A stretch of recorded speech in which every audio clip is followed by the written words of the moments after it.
ভগবান পরশুরাম তার নিজের মাকে বধ করেছিলেন। কি কারণে ভগবান পরশুরাম তার মাকে বধ করেছিলেন জানেন কি? একবার পরশুরামের পিতা যমদগ্নি পরশুরামের মা রেণুকাকে নদীতে জল আনতে পাঠান, কিন্তু সেই নদীতে এক রাজা কিছু সুন্দরী কন্যাদের সাথে স্নান করছিলেন। রেণুকার সেই দৃশ্যটি খুব মনোরম লাগে আর তিনি সেই রাজাকে ধ্যানপূর্বক দেখতে থাকেন, কিন্তু ততক্ষণেই অনেক দেরি হয়ে যায়।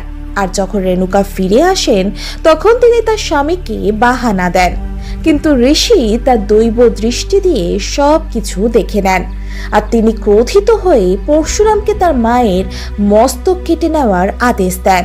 তখন পরশুরাম না চাইতেও তার পিতার আদেশ পালন করেন। এরপর পরশুরাম তার মায়ের মস্তক থেকে ধর আলাদা করে দেন, কিন্তু তারপর তিনি তার পিতার কাছে মায়ের প্রাণ ফিরিয়ে দেওয়ার জন্য বরদান চান, আর এভাবেই তিনি তার মাতা রেণুকাকে পুনরায় জীবিত করে দেন।